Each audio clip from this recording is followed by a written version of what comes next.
Good morning, good afternoon, good evening, whatever time of day it is that you're tuning in, thanks so much for stopping by, and happy holidays.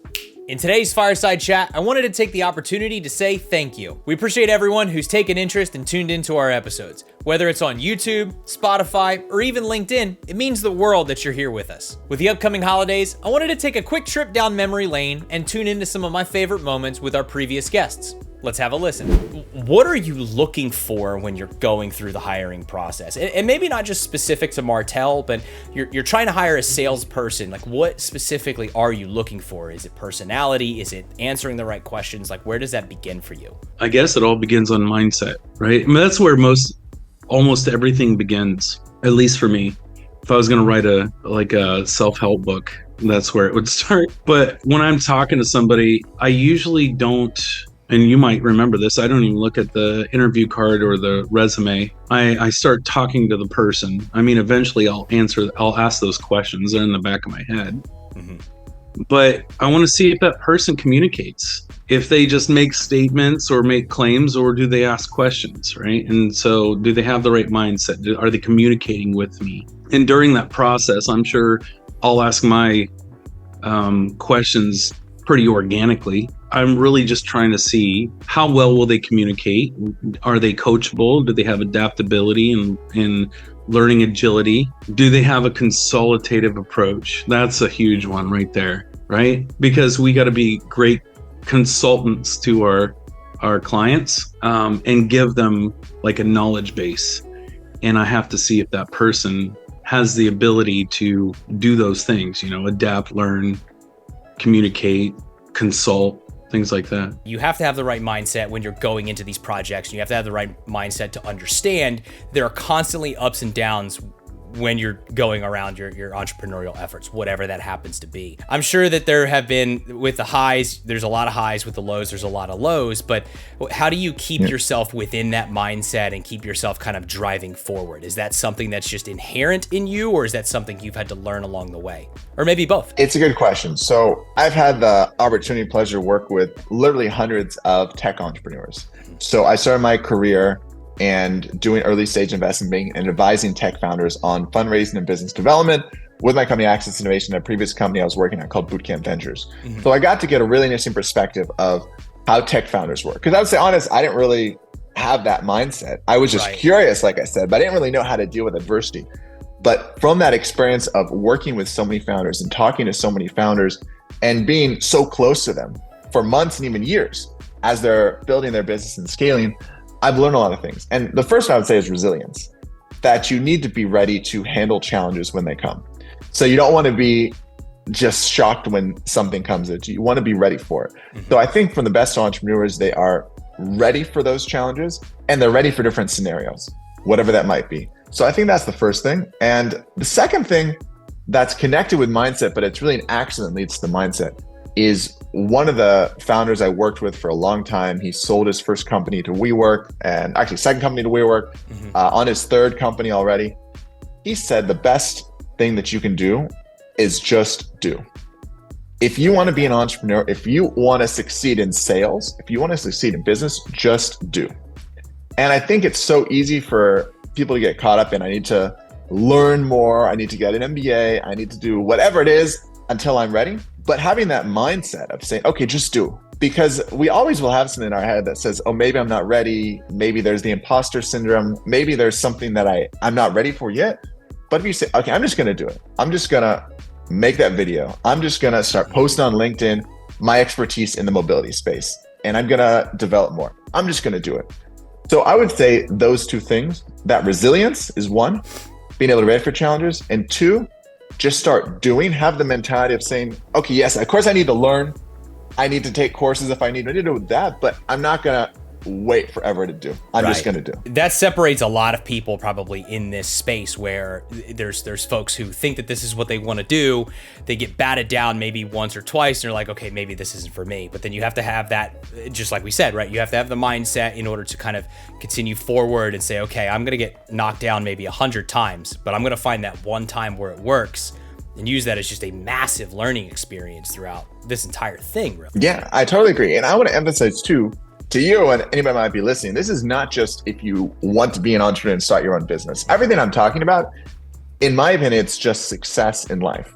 Where if you want to be a great sales executive, you want to be a great engineer, you're going to face any of these setbacks too, but you need to have that resilience and you be able to just try after it. And that's how you build the real skills, the real experience. Now, hearing from both Ed and Jason, we learned that it takes a certain mindset to really prepare yourself, whether you're in sales, marketing, or honestly any career field. But now that you've got the right mindset, what are the next steps? Have a listen. You mentioned about negotiation. And I want to dig into that a little bit because you mentioned that that's, one of the big skills you think that anyone, I would imagine anyone in sales, but potentially even beyond sales, negotiation is probably a very important topic. It sounds like it's very near and dear to your heart. Where can somebody look or where would somebody go to try and start figuring that stuff out in their career, whatever it happens to be? I've started doing negotiation training more than a decade ago, and you could say I'm an expert. I have a PhD in the topic and stuff like that. But actually what happened over those years, I find myself dealing and also teaching less and less negotiation and more communication. I'm becoming much more, over time. Not that negotiation doesn't interest me. It's super interesting for me, still is. But I've figured out and realized, hold on a minute, if you're not good at connecting to your prospects, if you're not good at doing stuff like the needs analysis and understanding what hurts them and the pain points and that kind of stuff, and just generally connect to them on a human level that they like you, there will be no negotiation. So it doesn't matter if you're a good negotiator or not. What matters much more are actually way more basic things like how you write the first email to a lead, how do you do the first discovery call, that kind of stuff. And then if you did a really great job at that, actually often we don't have a negotiation at all because you say your price and then you say, okay. And even if you do, it's very, very short. So the better the communication, the better the trust, the more you spend on that, actually the less you need negotiation. So it's kind of funny. I am super interested in negotiation, but actually I'm even more interested in how to avoid negotiation to begin with because I created so much trust. And that is stuff that is very hard to find, let's say, courses or university classes on. This is stuff that we teach in companies or we do with companies. We usually tailor programs for them because it depends a lot on the industry, the product, the service, and so on and so forth. It needs a lot of practice. So it's a lot of OJTs, a lot of one-on-one coachings, group sessions, things like that. And honestly, that's even more underestimated than negotiation. Because again, nobody ever taught us how to write an email. You may have seen it. I have a TED Talk about that because when COVID came and I was flipping out and didn't know what to do myself, I said, okay, what can you do in this time you have now to really change the world? And I realized every sales these days, almost every sale process starts with an email or a text message. And if people write crappy text messages, it doesn't matter. Nothing else matters. No one's going to look at it. No two strategies are the same, between like the Americas and let's say, Europe. What does that look like and how does that process get started, I guess you could call it? We already kind of talked about the things that you'd advise of people, so on and so forth, but any sort of just like general advice that you'd give to somebody who's either entering this space or just like looking at sales and marketing in general? Do you have something that you'd advise of everyone? Yeah, and I don't even know if this is advice that is new to people, but I live in a world of relationships. Everything that we work on is about building relationships, and two things really sort of come to mind for me there. One is, in any partnership, both parties need to win. You cannot leave your partner with nothing. That's not a negotiation. That's just, that's awful. That's just assault. What you need to do is make sure you both win, and that's the only way that you have a partner that keeps coming back. So, number one, I treat every relationship in my life, from personal to business, like a bank account. You make deposits and you make withdrawals. You just need to be careful not to stay in overdraft very long. And being aware of where your balance, so to speak, is in all the relationships is super key. You're going to ask your partners to do you favors. You need to do the same for them. You need to scratch each other's backs. And I think it's important to keep track of that stuff. It sounds like partnerships is a key aspect to anyone's success, I would probably say, right? Anyone's sort of success, you like the partnerships you create, and partnerships can mean anything, just about anything to everybody, but you're talking about relationships that you have with friends, or, relationships that you have in the corporate world or in the business world, or, in any sort of professional act that you do, right? Having that sort of personal relationship or partnership with somebody can really help make or break whatever your ideas are, whatever your opportunities are as you create them. And handshakes matter. They matter, and they should matter. So when you shake someone's hand, you should mean it, and you should expect them to mean it too. Now, Dr. Katz and Oren both taught us that once you have the mindset and you've created your relationships, there's a million different directions that you can go, whether it's your professional career, your personal career, or anything in between. Now, let's hear from Mark and Meredith to see how they use these skills in their own respective positions.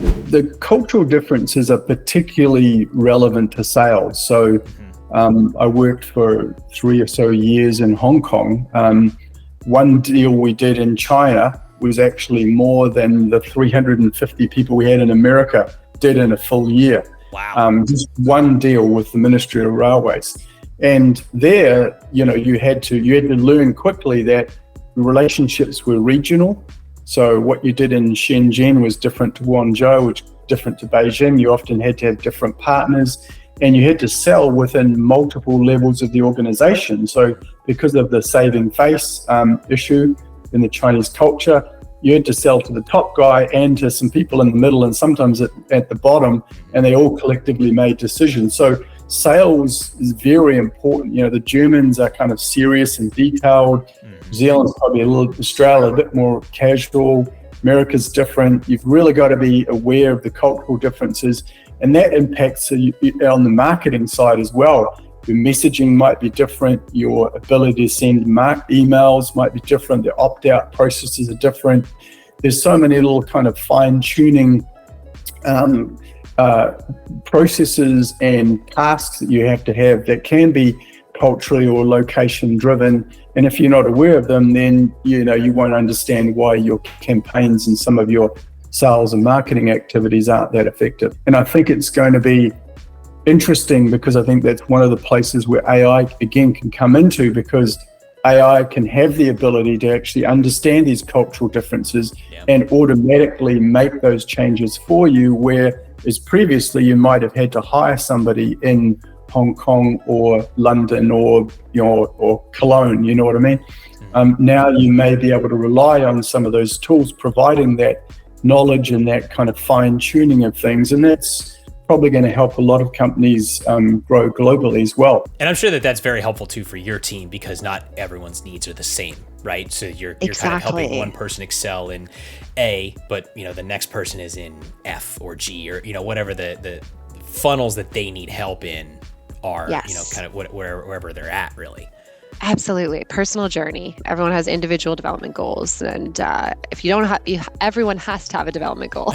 That's our priority as well, is like, no one is perfect here. Like we're working as a family, as a team. And so kind of put you on the spot just a little bit. If you had to narrow it down to kind of like one skill, one technical skill that you think anybody in sales or marketing, I'll let you choose, because you have both backgrounds, right? Do you have one particular skill that you think everyone should sharpen their axe on, so to speak, every month, let's call it, every year? What's the one thing you think people should drill down on? I'll say from a selling perspective, I would say strategic influencing. Okay. Is, and I don't want to use the word negotiation, but it's internal and external. That it's one of the biggest unlocks to ensure that you are successful in your role, is how do you influence for disproportionate resources on your brands or your projects or your business, and learning how to influence and self-reflection on your approach to pushing your projects through is such a crucial capability for an individual in this space. So it's challenging. It's a full, like, it's a big part of our weekly calendars, and just working through that. I think that's the skill set I would say. Like, I wouldn't say like it has to be Excel skills or anything technical. I mean, that is a must, but of course, that I think that's the piece that everyone is in like a continuous journey to perfect. I like how you phrased that. You called it social, I think you said social influencing, right? And how it's not just negotiation, at least to me, right? The way that I kind of heard that is that negotiation is like a very finite set of things, but when you add a social component to how you're framing it, it takes into account all of the maybe the misbalance of resources that you mentioned, right? Or any other external factors that that can kind of like either throw you off your game or help you, or it's kind of like being very aware of how you're going about your relationship building in your conversations. Am I understanding that correctly? Yeah, exactly. And I'm gonna merge our words here, because I said strategic influencing, but social is that's the input there, right? Okay, is like perfect. you're getting feelers out there. You're empathetic. You're trying to understand both sides. Because negotiation is really like, here's my position, here's your position, and we're gonna work to get to a middle ground, Right. That works for both of us with some things that you may have to give up on along the way.